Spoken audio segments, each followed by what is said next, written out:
Chapter 3. The scent of strong coffee lifted Raj's mood the moment he stepped into Mama Joe's.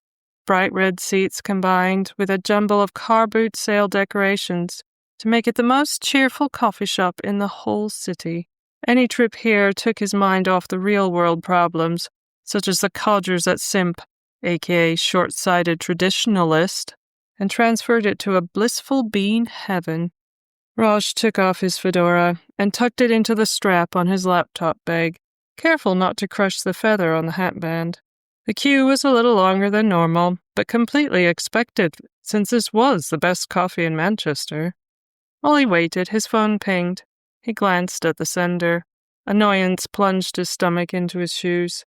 Palo had promised to let him have the morning off. He shoved the device back into his waistcoat pocket. He wouldn't have to embark on his mentor's latest pointless mission if he didn't read the message. The barista placed his steaming cappuccino on the counter, adorned with a generous blob of brown powder on the creamy foam. "What's that?" Raj peered at the mound. The barista giggled nervously. "A dragon? What have dragons got to do with coffee?" Raj had never heard of any dragon myth that featured hot beverages. Overgrown lizards were horrible, dirty creatures that wanted to eat every scrap of magic in the world. She shrugged. "The boss said we should try to be more creative and provide little touches that set us apart from the big chains. And, I just like them. The coffee cools down if you draw on pictures. Sorry, I'll make you another." She reached for the drink. Raj knew all too well what trouble know-nothing bosses caused. "It's fine, but the coffee is good enough. You don't need anything extra." She smiled at the compliment. "Thanks, I'll tell the boss." The barista leaned closer. "Between you and me, the creative touch is a pain in the you-know-what." She nodded at the impatient line of people behind Raj. He moved away from the till and scanned the packed cafe, clutching his laptop in one hand and his coffee in the other. There was a free table in the corner, so Raj started worming his way through the maze of chairs. He'd only gotten halfway when a young woman shoved a pram into the walkway while gathering baby things from her table. By the time she'd got Junior sorted and moved over with a hurried "sorry," it felt more like, "I've got a kid. You should know I'm allowed to be a nuisance." The corner table was occupied by two old ladies and a yapping terrier. Raj sighed. It was going to be one of those days. He surveyed the room again and noticed a pair of teens putting on their jackets. Moving close enough to loiter without being creepy, he waited, ready to pounce while the seat was still warm. He hardly ever demonstrated this kind of aggressive behavior, but it took some effort to secure a seat, and the civilized extravaganza helped make up for another soul-grinding month of noisy pubs and real ale festivals. After Raj sat down and took a sip of the drink, the divine flavor sparked images of chocolate and berries in his mind. It was as amazing as always, but the fragrance did lack its normal punch. He sighed again. It definitely was one of those days. The kind of day where simple tasks suddenly go wrong, like hard drives failing for no reason, telephone batteries being dead even though plugged in overnight, and someone nicking the last parking spot when you're already late. He reached into the little pocket on the inside of his jacket and pulled out the shiny penny that he always kept there. Squeezing the copper disc, he recited the mantra, "See a penny heads up, all day long you'll have good luck." Although not real magic. And the rest of the mathmagicians teased him about it. The superstitious habit made Raj feel better. He clicked a few keys of his laptop. The dark web portal opened, showing 6 magical equations that needed proofing, most of which he hadn't even had a chance to start. Hopefully, he'd get the number generator done before Friday. Otherwise, he'd miss another review quarter. He was so tired of only being able to cast a level 4 squares and pyramids. He shrugged out of his emerald green jacket and started typing. By the time he finished the delicious coffee, Raj had polished the edits on one spell and had a rough draft of a second. He could order another drink and keep working here, but the queue stretched out the door now. He'd have to stand in the rain, which meant he'd probably lose his seat, and he really couldn't justify another £5 for coffee. There was a perfectly good hot beverage vending machine at the library. As Raj sent his completed spell to his private web portal, An angry voice cut through the cozy chatter in the cafe. "Whiskey! Surely you know how to make Irish coffee." Raj's heart sank. His infuriating mentor must have used a tracking spell. "What brings this pleasure, Palo?"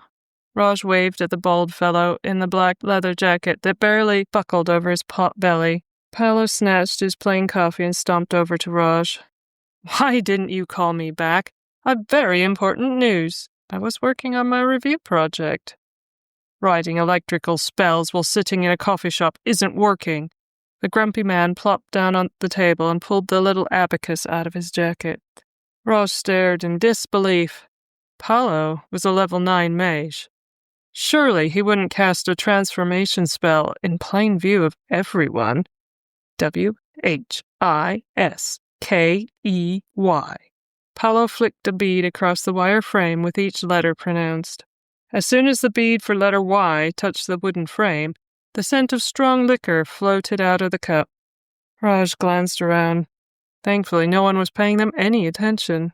Palo's fury at having to drink something so normal must have overwhelmed his sensibilities. Palo took a sip and grimaced. Ugh, still disgusting. Why can't you drink beer and grow a beard like a normal wizard? I'll never know. Raj ran his finger over his mustache to straighten any errant fibers. One of these days, the Magical Council would wake up. They'd realize the world had moved away from abacuses, facial forest, and beer. Well, why you can't drink anything non-alcoholic baffles me as well. And that is my biggest failure. You will never display your full magical abilities if you don't delight in the power of the grain. Palo unbuckled his jacket, displaying a heavy metal band t-shirt underneath. We need to discuss your last 3 jobs. Raj cringed. The second-guessing his every move was enough to drive a man to drink. Since that was never going to happen, the sooner he got promoted to level 5, the better. What now? The fact that you don't know makes me question why I bother with such a worthless understudy. Palo pulled a scroll out of his pocket. 2nd of the 10th. We had a report from the Ladies' Society of Forecasting that their crystal ball was almost worn out. Your fix? Crystal ball almost replaced. Now what good is that? They'll be moaning down the grapevines now, and I just know that will make this next year's wine sour. Then, on the 3rd of the month, we had a report from the Convention of Rug Aficionados that one of their mats was acting funny. You went there and told the carpet to be serious and fly right. You know, a flying mat only responds to a sharp whack on the tassels when it's misbehaving. Palo glared at Raj over the scroll. Then there was a lack of light at the Golden Triangle headquarters. This is the most gravest failure on your part. You classified that as an ID 10T error. Palo threw the scroll across the table and took a long slurp of his coffee. The Golden Triangle are the most influential magical triad in the Midlands. Raj recited the words alongside his mentor.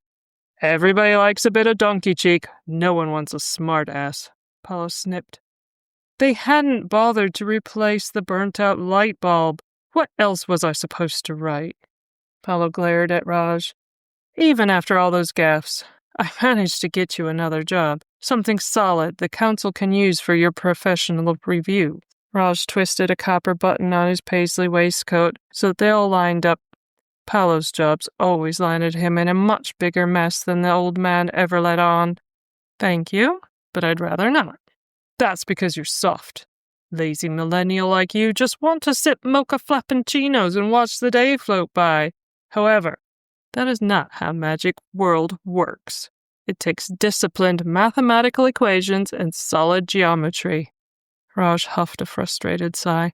Of course magic needed a series of related integers to generate power, and practical geometry to direct it, but his phone could generate those so much quicker than the most disciplined mind in the world. Why the stuffy graybeards were so firmly against the notion of studying the incorporation of digital applications within spell work, he couldn't fathom. Usually they liked shortcuts and time-saving devices. Palo rapped his knuckles on the street. Are you listening? The council have uncovered a Fremlin invasion on Queen Street. I'm listening. Fremlins, although a bit of a pest, are only level 3 problem. Why send me? One of the squirts could do it. Raj loathed pointing this out, since the easy assignment would leave plenty of time to work on his own experiments.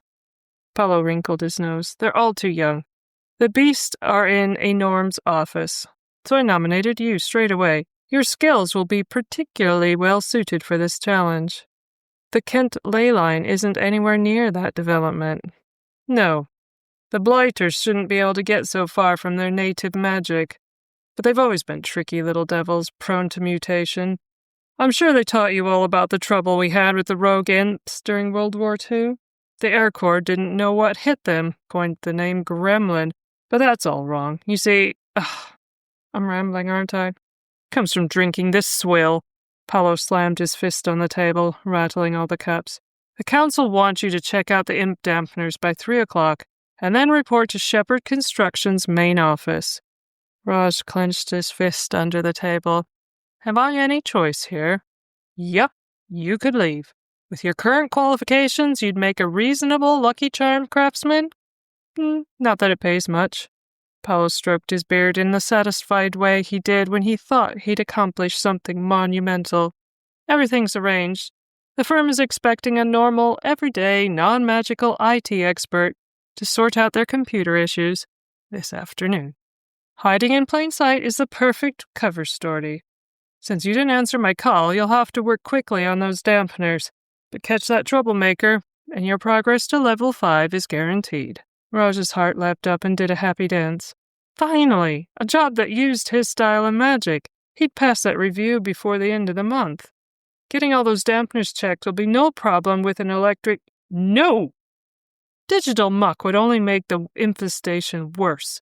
I'm expecting you will only use traditional spell-casting techniques. This is my reputation as much as yours. Don't let me down.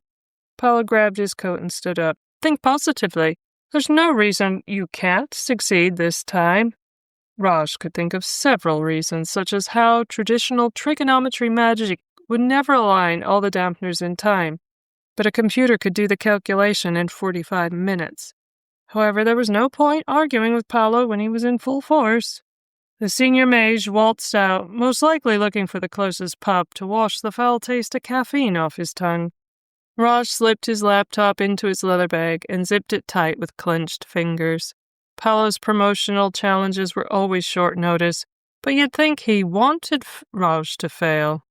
A hipster couple sidled up to Raj's table. They did the not too eager but don't want to miss out stance he knew all too well. He gathered his hat and coat, smiled, and waved them over as he stood. Just because it was one of those days didn't mean you have to be one of those people.